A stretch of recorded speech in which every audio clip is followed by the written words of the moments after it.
Alhamdulillah wassalatu wassalamu ala rasulillah wa ala alihi wa sahbihi wa mawala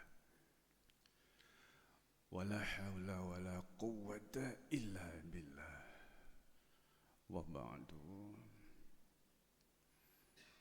Para jamaah Masjid At-Taqwa Giri Gresik ingkang kula hormati, akhir-akhir ini viral yaitu fenomena Gunung Kawi dan Gunung napa? Gunung Kawi dan Gunung Kemukus. Sampai-sampai viral karena ada bintang artis datang ke sana ingin menjadi kaya. Maka dalam pandangan Islam sebetulnya bagaimana? Maka tema pagi ini bagaimana menjadi sugih tanpa pesugihan. Bagaimana kita bisa menjadi kaya tapi nggak perlu ambil pesugihan. Maka isu yang muncul yaitu sebetulnya Allah menjamin semua hambanya itu bisa menjadi kaya dan gampang sekali. Nggak perlu harus mencari pesugihan. Maka bicara pesugihan itu muncul isu utama yaitu juru kunci, kemudian setan, kemudian tumbal, dan semua perangkat yang mengharuskan supaya pesugihan itu bisa berjalan.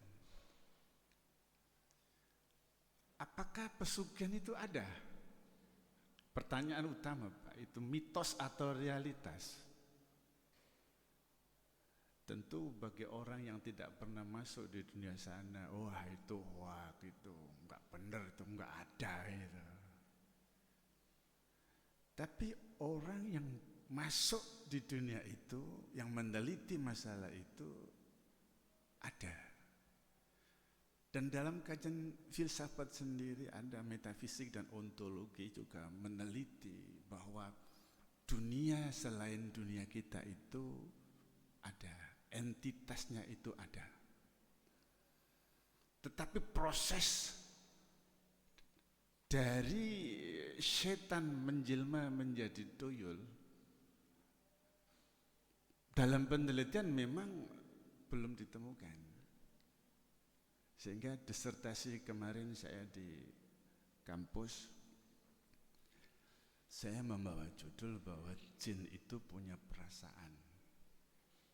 Tetapi disertasi saya ditolak oleh promotor saya karena beliau mengatakan jin tidak bisa diukur. Jadi kampus belum berani mengangkat judul itu.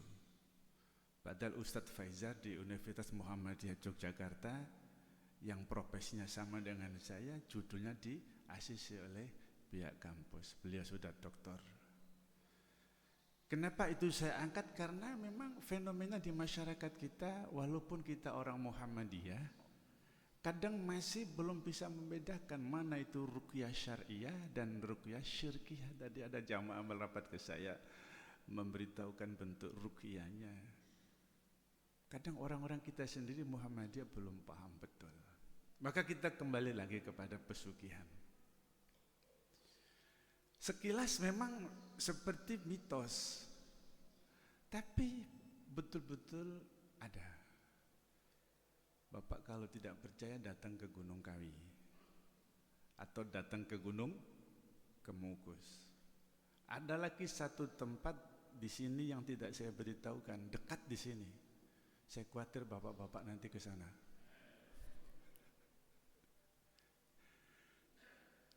Dan saya katakan ini bukan mitos, realitas, karena pelaku sendiri itu, kalau hadis itu hadis sahih, pelaku sendiri yang memberitahukan kepada saya.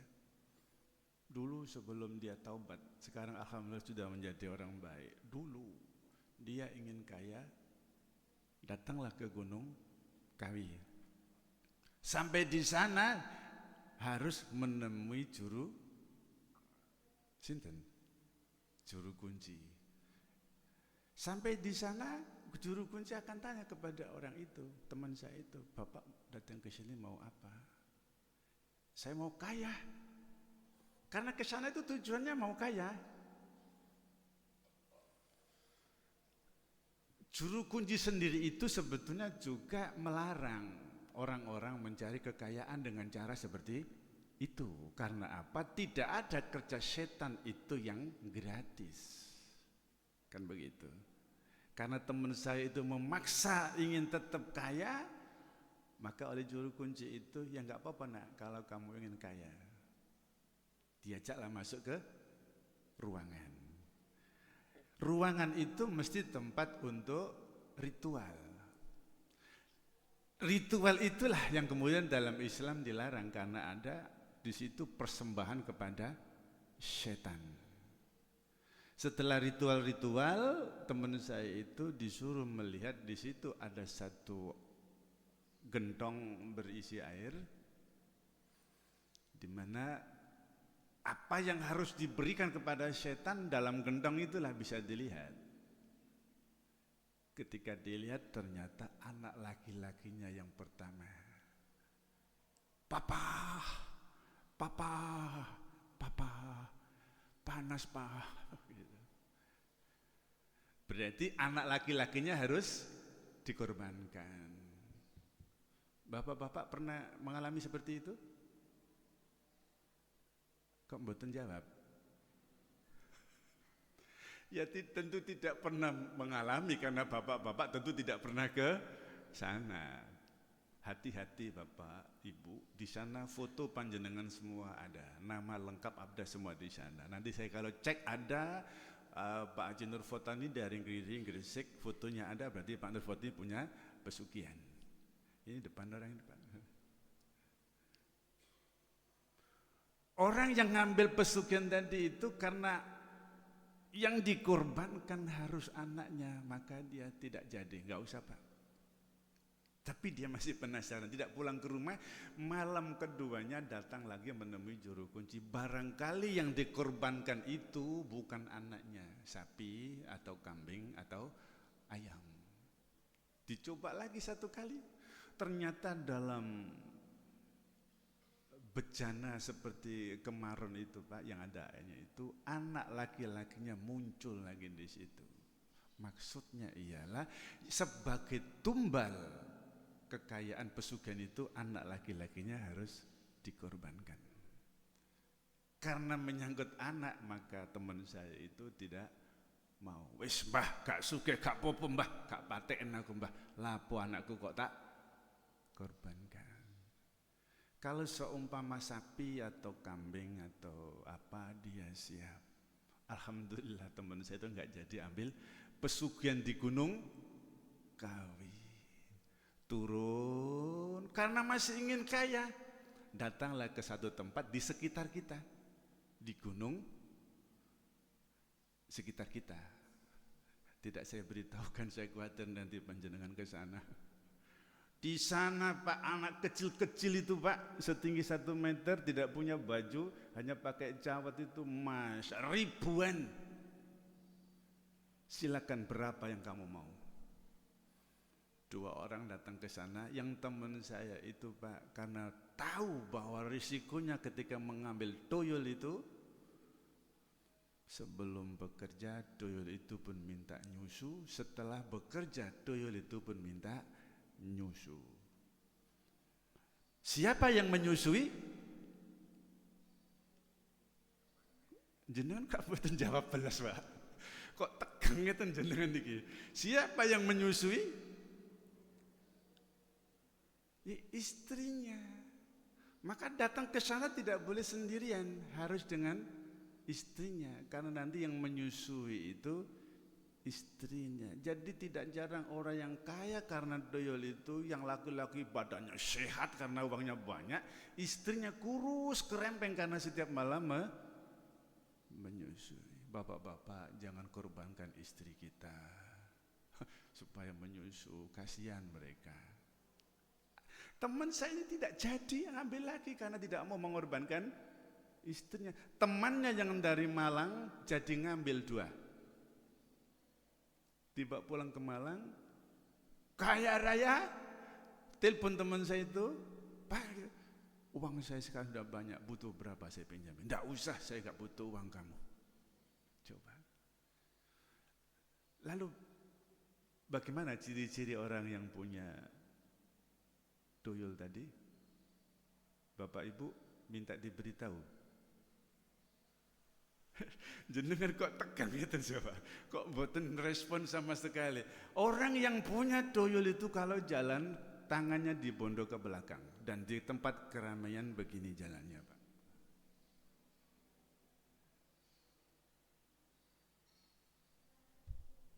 Padahal tidak ada siapa-siapa yang digendong. Tangannya ke begitu yang digendong ini sudah menyebar, dia akan berubah, tidak gendong begini lagi, tapi sendakep. Ngeten iki kali ningali kiri kanan kiri kanan kiri. Bapak Ibu, tapi jangan semua orang kemudian disamakan begitu ya. Nanti kalau ada orang begini, oh dia tuyul itu, jangan nanti saya kena masalah itu. Bisa jadi karena pinggangnya sakit atau apa kan gitu ya. Tapi ciri-ciri dari orang yang punya pesugihan itu jenengan tatap matanya, dia nggak akan berani menatap mata kita. Karena apa? Dia merasa bersalah mencuri.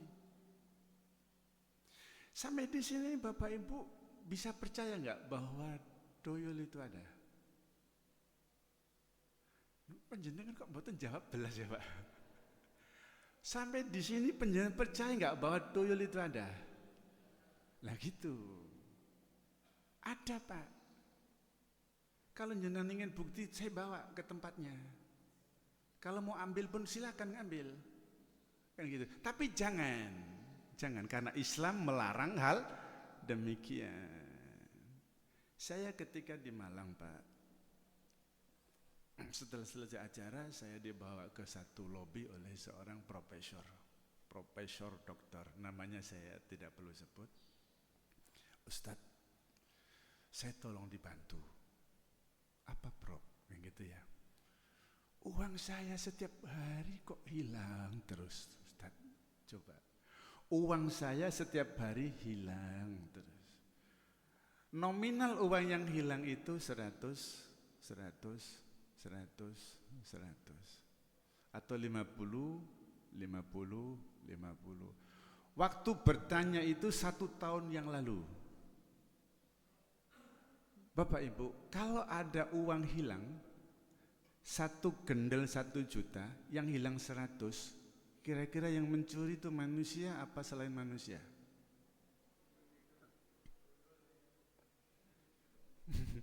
Kalau yang mencuri manusia pasti 1 gendel di bawah semua. Logika kan ngoten. Kenapa harus disisakan 900? Dan itu tidak terasa, hidup-hidup tidak ada. Loh, kemana uang saya kok nggak ada? Itu setiap hari Pak. Lah, filsafat tadi itu, ontologi metafisik mengakui bahwa makhluk itu ada. Tetapi uang yang materi 100.000 itu berupa materi itu, ketika tuyul ngambil, kan gitu Pak. Bagaimana caranya uang ini masuk ke dunia pertuyulan itu? Itu yang belum ada penelitian bisa mengamati. Karena uang kertas itu materi, tuyul itu makhluk gaib. Materi ke makhluk gaib itu bagaimana prosesnya? Ini yang kemudian mementahkan, oh itu tidak ada itu, kan gitu. Ada. Tapi penelitian belum mampu meneliti bagaimana proses materi uang 100 masuk ke dunia. Apakah disai wong tuyule mboten gadah cawetan mawon itu? Apakah dimasukkan di mbok atau gimana? Itu yang belum bisa diteliti. Tapi ada itu, Pak. Muncul pertanyaan yang mementahkan bahwa tuyul tidak ada itu. Dan saya ditanya itu, kalau tuyul ada, kenapa dia nggak mencuri di bank? Kan lebih baik mencuri di bank. Di bank kan uangnya banyak. Saya ya enak aja jawabnya, tuyul itu nggak ngerti nomor PIN-nya. Coba kalau di nomor PIN-nya tahu, mesti nyuri di sana. Dan Bapak Ibu, apakah panjenengan juga mengira bahwa di bank itu juga tidak dijaga? Dijaga Pak. Jadi antara setan satu dengan setan yang lain itu kan mana yang makomnya lebih tinggi, setan itu nggak akan berani kepada makom yang lebih tinggi. Maka Pak Haji Nur Fatani, ketika ada orang meruqyah, ini bukan ruqyah syar'iyah, ruqyah syirkiyah kan menggunakan kodam. Jadi setan itu mengusir setan yang ada dalam diri manusia yang makomnya itu lebih tinggi. Tentu setan yang SPDI itu kalah dengan setan MPD atau setan doktor. Lari Pak. Itu namanya pengobatan nusyroh, mengusir setan dengan menggunakan setan. Lebih berbahaya itu, karena apa? Setan yang makamnya lebih tinggi masuk menguasai orang itu. Jadi ada itu doyol. Teman saya itu nggak jadi ngambil doyol. Yang terakhir karena dia mau aman, akhir dia menggunakan ritual ambil itu burung gagak, disate itu gagak, mendatangkan gendruwo. Apakah ada gendruwo? Wonten apa mboten? Ada. Kok jelas ngoten jenengan jawaban niku? Apakah pernah melihat? Bapak Ibu yang saya hormati, selama saya jadi dukun sampai tobat sampai sekarang ini saya memang tidak pernah melihat barang-barang seperti itu. Alhamdulillah. Berarti saya tidak dikuasai oleh jin. Tapi saya bisa merasakan bahwa di sekitar sini kok sepertinya kurang baik gitu loh. Bisa merasakan sedikit. Gendruwo itu ada. Apa ritual gendruwo? Ya tadi itu. Burung gagak disate sambil minta kepada. Gendruwonya itu datang Pak, datang. Apa yang dikatakan teman saya itu, dia bawa satu kotak gitu, seperti bungkusan aqua gelas satu kerdus itu. Isen niku duit, nangku tak ngai sate gagak. Bapak Ibu, gendruwo ini kemudian miber. Dalam sekejap dia kembali lagi. Penuh Pak itu uang kertas ratusan ribu, satu kerdus penuh Pak. Itu ritual gendruwo. Teman saya itu Pak bawa pulang uang ratusan ribu, satu kerdus pulang dengan wajah yang semringah. Dibuka di rumahnya, uang ratusan ribu itu jadi daun semua. Miso-miso itu teman saya itu. Bapak Ibu yang saya hormati, maka pesugihan itu ada. Dan hati-hati, jangan sampai kita masuk di dunia itu. Sekali kita masuk, maka jeratan itu sampai mati kita nggak bisa keluar dari jeratan setan itu.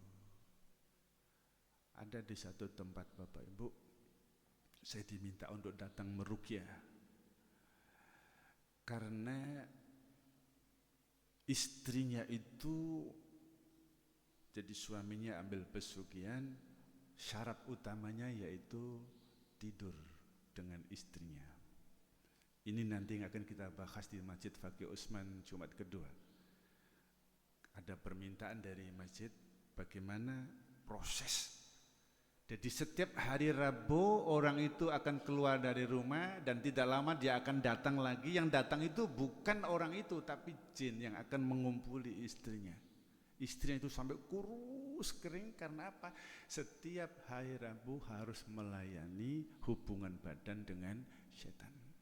Ada seperti itu Pak. Maka bapak-bapak kalau jenengan mau ambil pesugihan, janganlah yang seperti itu. Kasihan istri kita. Sakit mboten? Kok manduk-manduk Pak jenengan? Maksudnya manduk-manduk batin mendut ngoten ta? Mboten usah, ndak usah Pak. Gitu loh. Itu pesugihan. Maka ibu-ibu yang saya hormati, ada satu resep untuk mengetahui bahwa ini suami saya apa tidak. Kadang kita tidak perlu percaya sangat kepada suami-suami kita. Ibu-ibu, pertama, jika suami kita keluar, loh kok tidak lama kemudian kembali, jangan dipercaya. Jamaah Masjid Al-Burhan itu ada seperti itu Pak. Kasusnya persis. Suaminya pergi ke masjid, tidak lama datang lagi. Padahal suaminya itu ada di masjid. Siapa yang datang itu Bapak Ibu? Gendruwo. Yang datang itu ialah jin yang menjelma terhadap suaminya. Karena tadi itu. Maka ibu-ibu yang saya hormati, khusus penjenengan saya beri resep, saya beritahu bahwa bagaimana untuk membedakan ini manusia apa? Jin. Yang pertama, lihat bibir atas. Di situ ada belahannya, ini berarti manusia. Yang bibir atas ini tidak ada ini, berarti bukan manusia. Jadi ibu, kalau suami ibu penjenengan keluar kok datang lagi, jangan cepat-cepat dipeluk, lihat dulu bibirnya dan gerayang itu ada enggak kalengan kaler ini. Kalau tidak ada berarti bukan manusia. Maka bapak-bapak yang brengosnya sampai menutupi itu dirapikan supaya kelihatan ininya apa? Inilah Pak. Kemarin saya pulang dari Yogyakarta jam 11 malam. Istri saya bilang, "Dek, jangan dibukakan pintu siapapun, walaupun siapapun itu merupakan wajah saya. Lihat betul-betul di bibir atasnya ada enggak itu apa ini? Kalengan ini." Saya datang diraba, Pak. Ini saya. Oh, berarti manusia betul ini suami saya. Gitu. Pernah satu kejadian. Saya bilang kepada istri saya, "Dek, saya berangkat ya." "Ya, Mas." Jangan dibukakan siapapun laki-laki walaupun serupa dengan wajah saya, jangan dibuka. Karena apa? Saya sendiri pun khawatir, Pak. Jangan-jangan ada setan jin menyerupai diri saya pulang ke rumah. Bapak-bapak, dadak kunci kulo ketinggalan teng lebet griya. Kulo pun medal, kunci pintu rumah ketinggalan.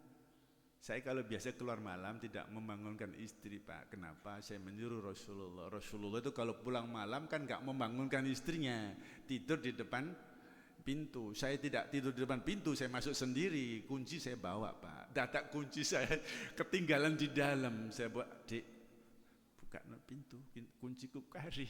Belas gak dibuka, Pak. Itu kesalahan saya sendiri. Sampai kemudian saya cerita kronologis bagaimana kita dulu bercinta, bagaimana dulu kita sampai nikah, bagaimana akhirnya baru percaya bahwa saya ini betul-betul suaminya. Ambil kunci, Pak, saya, Pak. Maka ibu-ibu, satu yaitu kalengan ini. Yang kedua, bau badan. Bau badan setan dengan bau badan manusia itu jauh berbeda. Bagaimana bau badan manusia? Ya seperti ini. Apeknya, ambunya wis begitu itu. Tapi kalau bau badannya jin itu seperti bau ular, bau darah, amis. Maka ibu-ibu mulai hari ini belajar untuk menghafalkan bagaimana bau badan suami saya. Diambung terus sampai betul-betul paham seperti apa baunya kan gitu. Yang ketiga, bulu badan. Bulu manusia ya seperti ini. Kalau bulunya jin itu agak keras dan seperti sapu uduk itu, Pak. Kasar. Yang terakhir yaitu cara mainnya beda. Kalau manusia, ibu bapak ya seperti itulah kan gitu. Tapi kalau jin itu napasnya seperti sapi, Pak. Itu berarti bukan manusia. Ibu-ibu bisa dihafalkan? Bapak ini sampun jam 5.20. Ini harus sampai jam berapa, Pak? Jam 7. Baik. Kalau bisa kita dialog interaktif, Pak. Jangan sampai saya menyampaikan saja jenengan tidak memberikan timbal balas. Sampai di sini ada enggak pertanyaan tentang pesugihan? Sebelum saya lanjutkan bagaimana kita bisa sugih tanpa harus mencari pesugihan. Sampai di sini ada pertanyaan apa mboten? Masalah pesugihan ini? Ya, monggo.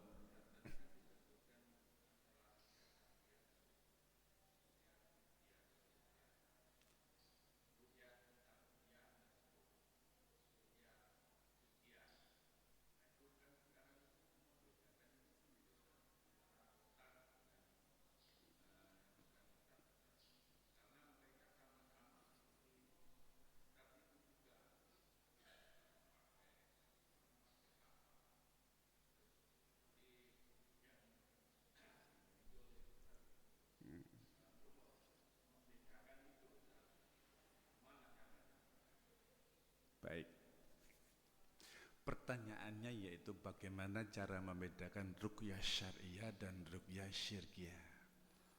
Apakah bisa dilihat dari orangnya? Tidak bisa. Sebab sekarang ustadz, dukun, kiai itu 11, 12, 13 sama saja. Dulu sebelum saya, Bapak Ibu yang saya hormati, saya bisa meruqyah itu bukan belajar ya. Itu perlu dipahami dulu. Saya tidak belajar. Tapi kemudian waktu itu dari orang Sedayu telepon saya, Ustadz, anak saya kok begini, kesurupan dan lain, tolong Ustadz saya dibantu. Tolong Ustadz saya dibantu. Waktu itu tidak pernah sama sekali saya meruqyah orang dan saya nggak tahu bagaimana meruqyah. Awal muasalnya begitu Pak. Akhirnya saya sholat sunat 2 rakaat, saya bilang pada Allah, ya Allah, saya diminta orang Sedayu untuk meruqyah, padahal saya tidak pernah sama sekali bagaimana meruqyah. Pak, mobil jemputan sudah di depan rumah, pergilah saya ke rumah orang itu, bismillah, saya nggak tahu apa-apa, bismillah, Allah yang menyembuhkan bukan saya. Sampai di depan pintu Pak, sudah dihantam sapu sama orang itu Pak, saya ngededer Pak ini Pak. Udahlah, saya bacakan bismillah, saya bacakan ayat kursi, saya bacakan Al-Baqarah dan lain, tambah muntah-muntah Pak. Karena memang saya nggak pernah pengalaman masalah itu. Begitu ya. Start jam 8 sampai jam 1 malam belum selesai saya meruqyah. Itu awal muasal pertama. Maka kalau ada orang belajar meruqyah itu, saya pikir meruqyah tidak harus belajar. Karena bukan seperti otomotif, bengkel, bagaimana melepaskan ban, bagaimana melepaskan skrup, bukan begitu. Jadi meruqyah itu semua orang bisa. Karena yang dibaca itu ya Bismillahirrahmanirrahim. Tetapi Pak, siapa yang membaca dampaknya berbeda kepada yang dibaca. Imam Ahmad itu seorang peruqyah. Waktu diminta datang ke istana oleh khalifah meruqyah pembantunya yang sakit, Imam Ahmad tidak bisa datang waktu itu. Maka sandalnya saja yang dibawa oleh petugas dari istana. Sandalnya Imam Ahmad itu diberitahukan kepada orang yang sakit, ini sandalnya Imam Ahmad. Keluar tuh jin dari orang yang sakit itu. Coba, sandalnya aja pun pengaruh terhadap jin. Lalu kemudian saya mencontoh, ada orang kesurupan, sandal saya dibawa, ini sandalnya Pak Rusyan. Keluar napa mboten jinnya? Jauh sekali Pak, tingkat kesolehan seseorang itulah yang mempengaruhi jin setan itu keluar apa? Tidak. Ketika saya jadi dukun waktu itu Pak, untuk menyembuhkan orang sakit, dalam hati saya pasti sembuh. Karena apa? Yang menyembuhkan itu kodam-kodam itu. Tapi sekarang meruqyah itu sama sekali tidak ada di dalam hati itu sembuh apa tidak. Karena kita hanya membacakan ayat-ayat ruqyah itu. Ya bismillahirrahmanirrahim. Tidak ada tambahan apa-apa. Yang dibaca itu betul-betul dari Al-Quran. Dan di sini tidak ada sedikit pun sembuh apa tidak sembuh. Karena semua itu dari Allah Subhanahu wa Ta'ala. Jadi Bapak Ibu jangan percaya pada orang yang pakai jubah, pakai tasbih, pakai apa, meruqyah kemudian bacaannya aneh-aneh. Itu justru namanya ruqyah syirkiyah. Itu yang dilarang oleh Allah Subhanahu wa Ta'ala. Bacakan bismillahirrahmanirrahim sampai terakhir. Jadi tidak dilihat dari fisik wajah orang, tapi yang dibaca itu apa. Sakit Pak? Yeah. Dalam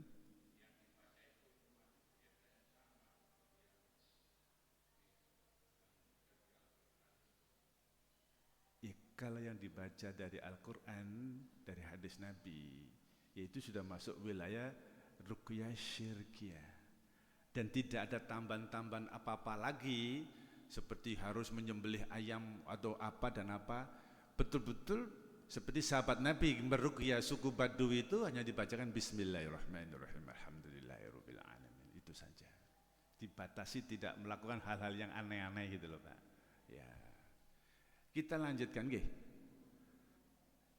Kalau pesugihan itu dilarang dan itu jelas-jelas kesesatan, musyrik. Karena apa? kita berkolaborasi dengan setan. Wa annahu kana rijalun minal insi ya'uduna birijalin minal jinni fazaduhum rohaqa. Jelas itu. Ada laki-laki dari kalangan manusia itu minta perlindungan, bekerja sama dengan jin laki-laki. Kalau kita sudah mengikatkan dirinya dengan jin-jin itu, Pak, justru akan mendamba kesengsaraan kepada diri kita. Hari ini kita kaya, tapi kita nggak akan bisa menikmati kekayaan itu. Karena apa? Jin itu atau setan itu selalu menggerogoti kita. Apakah kita itu jadi sakit, atau ke istri kita atau anak-anak kita. Dan tidak akan menemukan kebahagiaan terhadap orang yang kekayaannya diambil dari pesugihan. Saya melihat bapak yang di depan saya ini semua alhamdulillah tidak ada yang punya pesugihan, aman semua ini. Kalau orang punya pesugihan, Pak, nggak akan berani, Pak, menatap mata orang lain. Karena apa? Dia merasa bersalah. Mencuri itu bersalah. Begitu. Baik. Lalu bagaimana Islam memberikan tuntunan agar kita kaya tanpa harus mengambil pesugihan? Ternyata Allah itu innallaha huwar-razzaq dzul quwwatil matin. Allah itu maha pemberi rezeki, maha kuat dan maha kokoh. Bapak Ibu, panjenengan percaya napa mboten bahwa Allah maha pemberi rezeki? Mantap kan, Pak, bahwa Allah maha pemberi rezeki. Tidak ada orang hidup di dunia melainkan rezeki dibekalkan kepada orang itu. Rezeki habis baru meninggal dunia. Bukan meninggal dunia kemudian rezeki habis, dan rezeki habis baru meninggal dunia. Kalau kita percaya bahwa Allah itu yang memberi rezeki, cuman caranya berbeda, kan gitu. Ada yang menempuh jalan baik, ada yang menempuh jalan tidak baik. Allah maha pemberi rezeki kepada kita, dan kita tidak tahu apakah kita ini dimasukkan kaya atau miskin atau bagaimana. Carilah rezeki itu dengan jalan yang baik. Nomor satu, ternyata jalan terbaik untuk bisa mendapat rezeki dari Allah ialah menikah. Wa ankihul ayama minkum was-salihina min ibadikum wa imaikum iyakunu fuqara yughnihimullahu min fadli. Menikahlah. Jika engkau fakir ketika menikah, Allah yang akan mencukupi kalian semua. Bapak-bapak setuju kalau saya katakan bahwa menikah itu magnet untuk menjemput rezeki? Bapak-bapak percaya enggak itu? Kalau percaya, bapak-bapak sudah punya istri? Sudah punya? Menikahlah, Pak. Menikah lagi, Pak. Ibu-ibu sudah ramai di belakang. Mari kita berpikir secara logika, Pak. Istri satu dengan istri dua, sumber rezekinya lancar mana?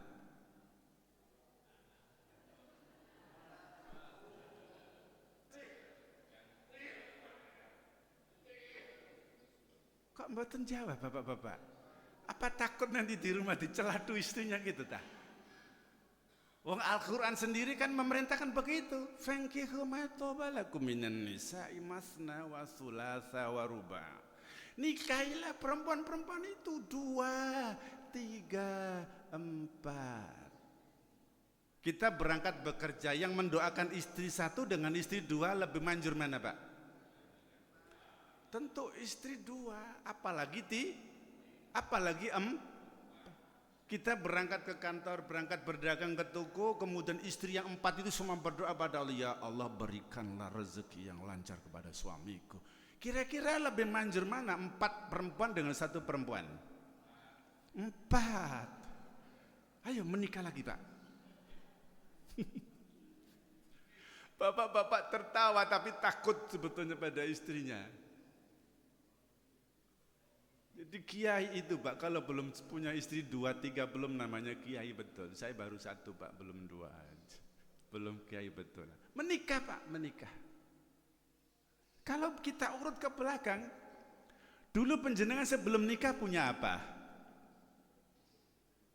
Enggak punya apa-apa Pak. Tarik ke belakang, ketika panjenengan saya juga lahir dulu, apa sudah pakai baju? Semua meluntos, enggak ada yang pakai baju Pak. Kan gitu. Akhirnya terus sampai dewasa belum punya apa-apa. Begitu nikah lo, masya Allah. Pitik iki lho ngendak-ngendok wae ngene mboten. Pitik jangkrak dadi wedhus jangkrak dadi sapi jangkrak dadi wedhus malih kan ngoten to. Jadi menikah Pak, menikah. Iyakunu fuqara yughnihimullah min fadli. Jika engkau fakir, saya yang akan mencukupi. Dan boten wonten ceritane tiyang nikah niku lajeng boten dahar, boten ngunjuk, mergi boten wonten rezekine. Mergi napa? Rezeki 2 orang ini digabungkan jadi 1. Logikanya begitu. Maka kalau nikah 2 berarti rezekinya 3 jadi 1. Kalau yang berkumpul itu 3, 4, 1 berarti rezekinya jadi 1. Tentu lebih banyak rezekinya. Menikah Pak. Tapi wa in ta'dilu fawahidah. Dan kalau nggak bisa adil setunggal mawon, jenengan sawangan cik senenge oleh motivasi nikah 2, 3, 4 bisa adil ta panjenengan. Dan kalau panjenengan nikah lagi perlu dipikirkan maharnya Pak.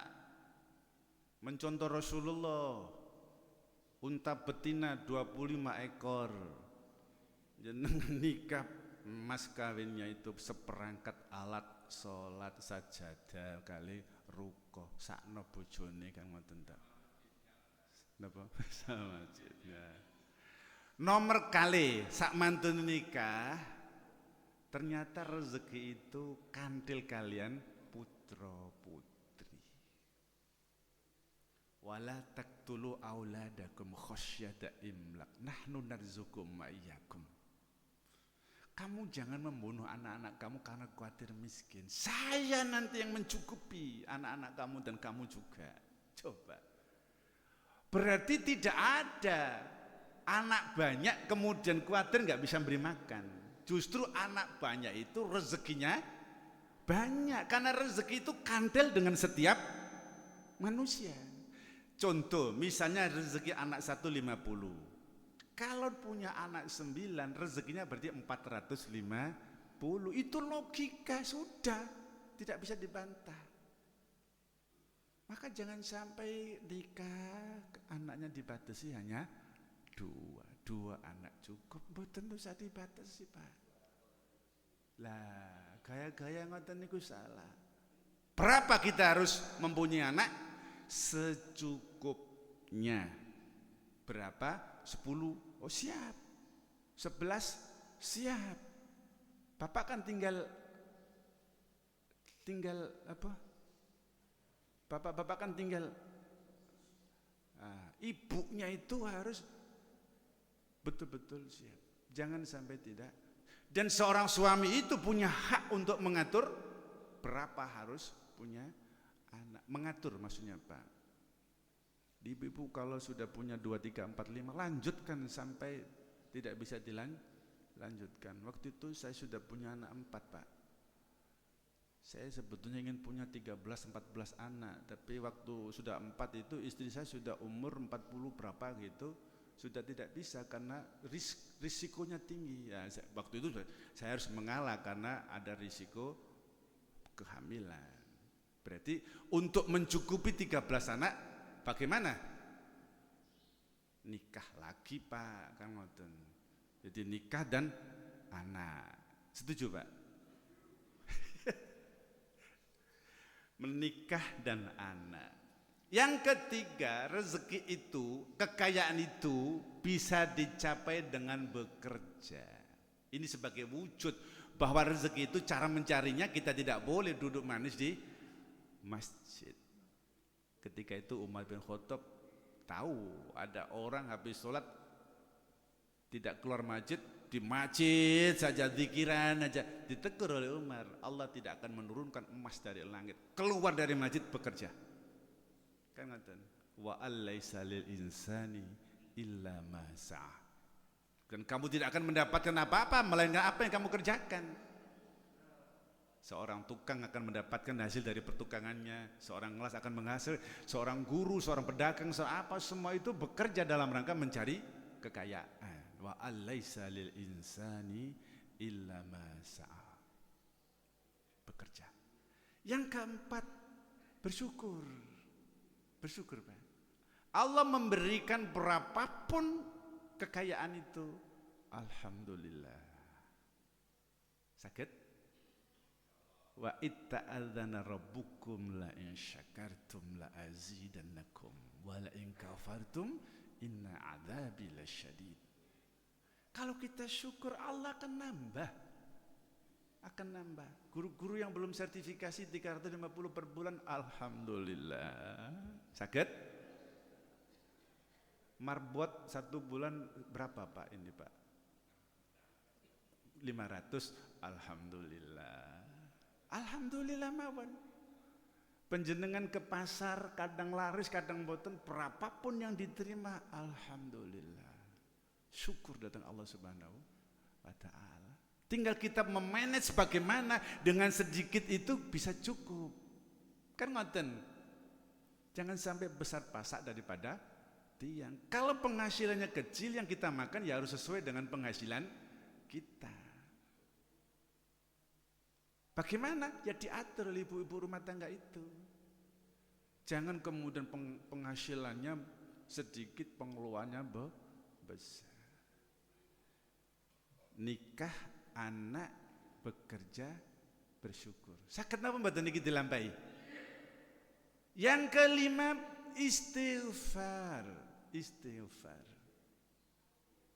Hasan Al-Basri nanti didawiti yang tanggal wahai Hasan Al-Basri, saya ini loh sudah bekerja siang malam, jungkir balik, kepala jadi kaki, kaki jadi kepala, kan gitu ya. Tapi kenapa kok kehidupan saya, perekonomian saya kok seperti ini? Apa kata Imam Hasan Al-Basri? Banyak-banyaklah istighfar. Astagfirullah. Dan ada satu amalan Pak, kalau penjenengan mau mengamalkan silakan, saya berikan amalan itu. Habis sholat tahajud, amalkan subhanallah wa bihamdihi subhanallahil azim astaghfirullah 100 kali Pak. Masya Allah banyak orang mengamalkan amalan ini Pak. Dengan kehendak Allah Subhanahu wa ta'ala perdagangannya lancar. Yang duda tidak punya istri, Allah memberikan istri. Ada yang duda Pak di sini Pak? Jenengan dereng nggak ada bojo? Belum ya Pak?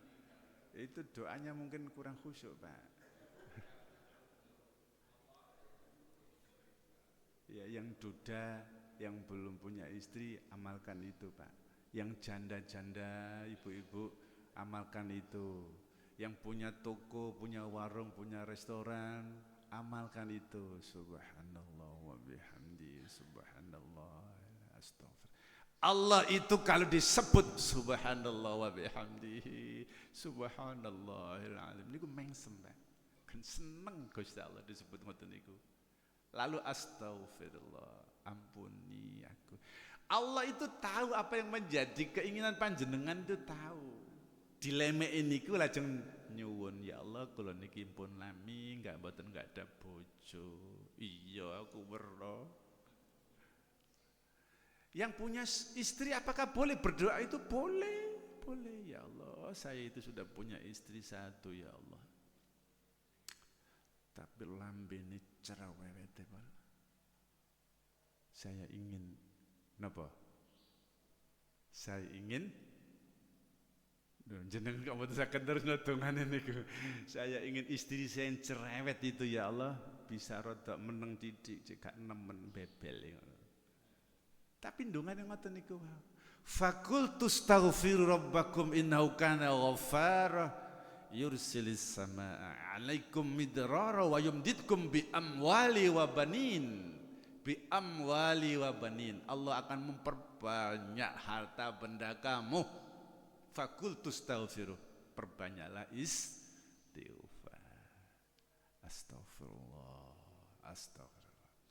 Dan ternyata apapun perbuatan, apakah itu ujian, adab apa, itu garis lurus dengan perbuatan kita, dosa kita. Maka astagfirullah itulah kemudian yang menetralisir dari perbuatan maksiat kita atau kekurangan dalam ibadah kita. Bapak Ibu, sekali lagi saya tekankan, sehabis sholat ngoten niku pertama yang diucapkan apa, Pak? Astagfirullah. Kenapa astagfirullah yang diucapkan? Wong mantun nglampahi napa-napa kok mboten alhamdulillah. Cobi. Kita mantun dahar. Alhamdulillah. Keluar dari kamar mandi. Alhamdulillah. Mantun bekerja. Alhamdulillah. Habis sholat kenapa tidak alhamdulillah? Kok astagfirullah. Cobi. Napa niku? Astagfirullah itu menjemput rahmat Allah. Yang kedua, menyempurnakan kekurangan kita di dalam sholat tadi itu, Pak. Apa kekurangan dalam sholat kita? Yaitu sholat kita belum bisa khusyuk. Bapak Ibu, siapa tadi yang sholat subuh betul-betul khusyuk, tidak ingat apa-apa, hanya ingat Allah? Angkat tangan. Sakit napa mboten? Masya Allah, napa malih nek pas patun riyaya ngoten niku nggih tamen-temen godane. Pas sholat Idul Fitri niku setan kan pun dilepas sedaya niku nggih. Dalam pengertian yang dilepas. Niku lak anyar-anyaran sarung, nggih napa mboten? Mereke lak beda-beda. Jebin jenengan tingali temenan. Allahu Akbar. Ngarep niku lak dipoco kabeh. Wadimor atlas BAS kecubung. Nggih napa mboten? Setan, Pak, itu, Pak. Maka sehabis sholat itu astagfirullah. Astagfirullah. Dalam konteks ingin menjemput rahmat Allah dan minta ampun karena kita sholat belum bisa khusyuk. Besok ada pelajaran khusyuk, Pak. Bagaimana supaya sholat kita bisa khusyuk. Maka astagfirullah. Astagfirullah. Astagfirullah. Sebanyak-banyaknya. Enggak usah dihitung 10.000, 50.000, enggak usah, Pak. Dihitung sebanyak-banyaknya. Karena zikir itu sebanyak-banyaknya. Jangan sampai kita zikiran itu dihitung 10.000 atau 50.000. Akhirnya nanti zikir kita itu menjadi tidak baik. Karena menghitung, mengejar hitungan. Perlu dipahami, nggih. Jadi Rasulullah memberikan tuntunan subhanallah 33, ikuti 33. Karena Rasulullah memberikan tuntunan. La ilaha illallah wahdahu la syarikalah lahul mulku wa lahul hamdu wa huwa ala kulli syai'in qadir. 100 kali ba'da subuh, ikuti karena itu ada tuntunan. Tapi yang Rasulullah tidak memberikan tuntunan. Ada, Pak, orang itu ingin rezekinya lancar, menyebut nama Allah ya Razzaq 10.000 kali. Cobi. Dan keras suaranya. Rozak, rozak, rozak, rozak, rozak, rozak, rozak, rozak. Hati-hati, Pak. Yang nyebut itu perempuan, janda juga. Tetangganya ada nama Rozak. Rozak, rozak, rozak. Datanglah Rozak. Apa, Mbah, kok nyeluk-nyeluk aku? Enggak, aku nyebut Gusti Allah kok Rozak, rozak, rozak. Kan gitu. Jadi memperbanyak zikir itu tidak harus ada hitungan. Karena dengan dibatasi hitungan, orang mengejar hitungan, akhirnya makna dari ucapannya itu berbeda. Persis ketika kita menyebut nama Tuhan. Tuhan itu kalau disebut 10 kali atau 5 kali, Tuhan, Tuhan, Tuhan, Tuhan. Sebut 10.000, Tuhan menjadi hantu, hantu, hantu. Hantu, hantu datang, Pak. Karena yang disebut itu hantu. Astagfirullah. Astagfirullah. Sak cukupe, sak kata-katai. Itulah yang menjemput rezeki. Wa yumditkum bi amwali wa banin. Allah akan memperbanyak harta benda kalian. Sampai nomor pinten niku, Pak. Bersedekah. Berikutnya adalah bersedekah. Bersedekah itu ialah memberikan sesuatu kepada objek yang objek itu betul-betul membutuhkan dengan segala prioritas. Skala prioritas. Apa skala prioritas? Betul-betul barang itu dibutuhkan, Pak. Masjid ini, Pak, sampun wonten karpet. Perlu napa mboten ditembasan karpet? Lho kok mboten jawab? Tidak perlu karena sudah ada karpet. Di Nggiri ini sudah ada masjid. Perlu napa mboten damel malih teng mriku masjid? Tidak perlu, Pak. Jadi bersedekah itu skala prioritas apa yang harus diberikan yang waktu itu tidak ada. Dan bernilai, Pak. Karena apa? Sangat dibutuhkan. Itu sedekah. Maka siapa yang memberi pinjaman kepada Allah, maka Allah akan mengembalikan pinjaman itu dengan sebaik-baiknya dan lipat gandakan oleh Allah Subhanahu wa taala. Loh, Allah kok minta pinjaman? Man dzalladzi yuqridallaha qardan hasanan fayudha'ifu lahu ad'afan katsira. Sinten yang memberikan pinjaman kepada Allah, maka Allah akan mengembalikan pinjaman itu lunas dan akan ditambahi dengan yang lebih banyak. Pinjaman itu tidak harus berupa uang, Pak. Apa? Yaitu skala prioritas yang dibutuhkan oleh orang itu. Bapak Ibu yang saya hormati, coba emas dengan ban bekas itu mana lebih bernilai? Makanya saya tanya, Pak, emas dengan ban bekas mana bernilai? Emas. Tapi panjenengan di tengah laut mau tenggelam, tolong. Saya ke sana lah membawa perahu satu emas sekilo, tak kasih emas sekilo ya, Pak. Diterima apa mboten? Sudah mau tenggelam menerima emas 1 kilo, emas 1 kilo loh niku, diterima apa mboten? Berarti emas tidak bernilai. Saya datang ke sana bawa ban bekas. Alhamdulillah, ya Allah.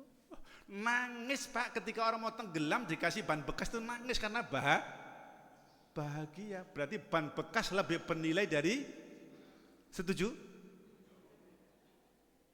Kadang jawab setuju, mau cek repotin, cek abote. Ban bekas lebih bernilai dari emas. Karena ban bekas lebih bernilai dari emas, maka jenengan nikah lagi, Pak, menggunakan mahar ban bekas, gak usah mahar emas. Karena ban bekas itu lebih bernilai. Bersedekah juga begitu, Pak. Saya bisa sedekah emas 1 kilo ke jenengan ketika tenggelam. Bernilai apa mboten? Tidak bernilai, tapi saya sedekah ban bekas. Maka ada dikatakan, jangan sampai orang di sekitar masjid itu kelaparan, gak bisa makan. Beri makan kepada orang yang kelaparan. Wehno teken marang wong kang wuta, menoh mangan marang wong kang kelesen, menoh payung marang wong kang kudanan. Orang lapar itu, Pak, yang paling baik dikasih apa? Makan, Pak. Diberi uang ya baik, tapi uang itu kan masih digunakan beli makan. Dalam kondisi lapar, orang diberi makan. Ngeten niki dhewek lapar napa mboten? Injing niki ngeten niki lapar napa mboten? Nah, saya ini manten niki lak wonten napa? Wonten nggih niki. Wonten nggih. Lah insyaallah. Ngoten niku baik napa mboten? Napa malih ditumbangi amplop 1.000 wedang, tambah baik nggih. Ngoten lho, Pak. Jadi fakultas sedekah nggih. Pak, sudah jam 6 kurang 10 menit. Terakhir ya, Pak. Terakhir nggih. Lah terus kalau yo enggak mau nikah, nggak punya anak, apa? Nggak mau nikah, nggak punya anak, nggak bekerja, nggak bersedekah, nggak syukur, terus nggak istighfar. Apakah Allah masih memberi rezeki? Masih, Pak. Wis aja lapo-lapo, ndolok wae. Ndolok wae. Allah tetap manci rezeki, Pak. Kalau jenengan nggak percaya, oh saja nyambut gawe.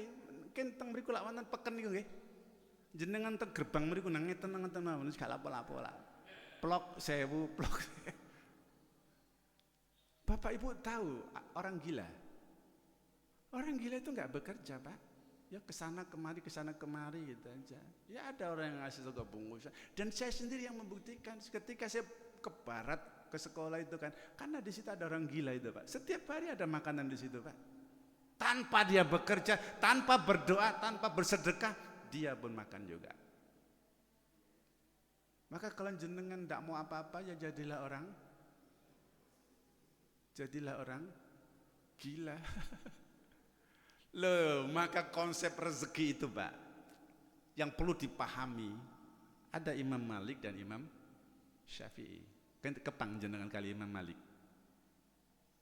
Imam Malik.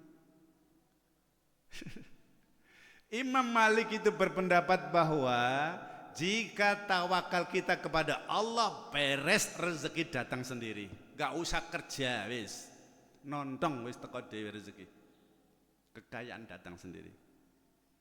Imam Syafi'i, muridnya Imam Malik itu enggak setuju dengan pendapat gurunya. Oh, mboten guru.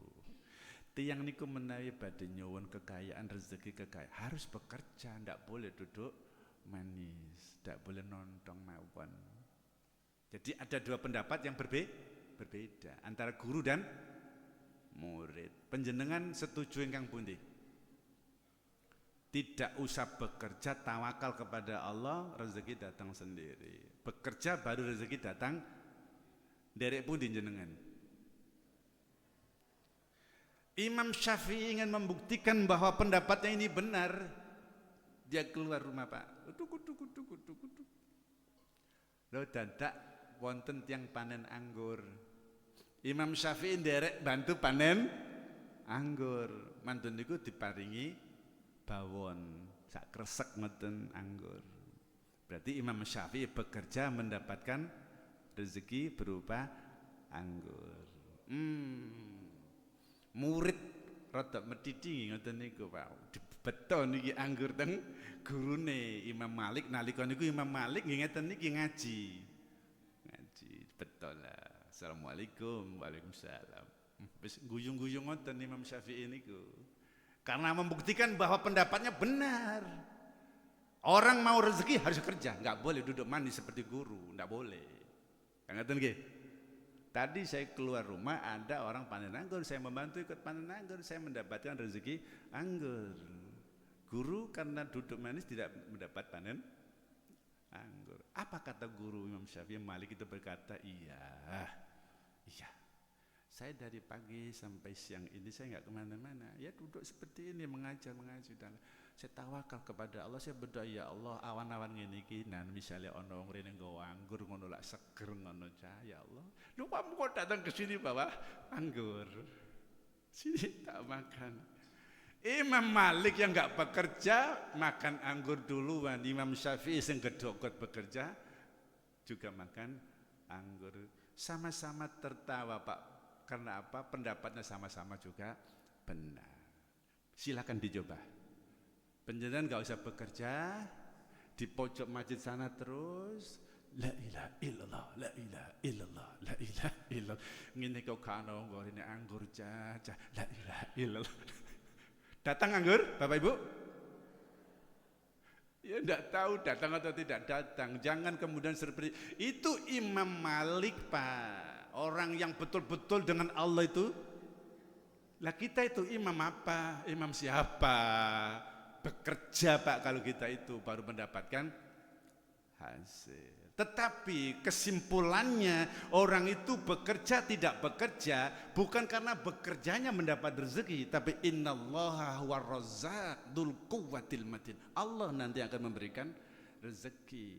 Karena rezeki itu tidak karena orang itu giat atau kemudian orang itu pinter atau orang itu karena sregep, tidak. Kalau orang itu dihitung rezeki itu garis lurus dengan sregep atau kerja keras. Kuli bangunan itu kan kerja keras, Pak. Kata nggih? Coba dihitung berapa kekayaan satu minggu. Notok 480. Dokter itu, Pak, kerja keras apa mboten? Cascus mawon. Sak cusan 1.000 sedinten ping pinten ngecus tiang. Niku bandingannya, Pak. Dukun niku melarat napa mboten? Ngomongnya gak usah banter-banter, alon-alon. Waduh ngene-ngene, Pak. Plok 1 juta, Pak. Nah ngeten iki masuk kula gedabrus ngene paling ki 200 ngono, Pak, ngoten. Mboten nggih. Jadi Allah nanti yang akan memberikan rezeki, kita hanya menjalankan tugas kemanusiaan, bekerja atau berdoa atau istighfar atau menikah atau dan lain-lain. Jadi tanpa pesugihan pun kita akan menjadi sugih. Karena apa? Allah nanti yang akan memberikan rezeki. Ini jalan baik, ini jalan tidak baik. Dan jalan tidak baik itu nanti akan diberi pertanggungjawaban oleh Allah Subhanahu wa ta'ala. Silakan pilih mana jalan yang akan dipilih. Maka kita orang Islam jangan sampai tersesat mencari pesugihan. Karena apa? Sugih instan tapi selamanya kita akan menderita di hari tua atau di hari akhirat nanti. Kula kinten pun jam 6 cekap. Kalau ada pertanyaan sumangga.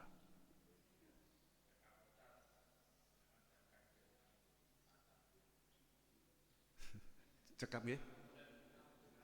Nggih, kalau mboten wonten pertanyaan kita tutup majelis ilmu menika kali doa kafaratul majelis. Subhanakallahumma wa bihamdika asyhadu an la ilaha illa anta astaghfiruka wa atubu ilaik. Wassalamualaikum warahmatullahi wabarakatuh.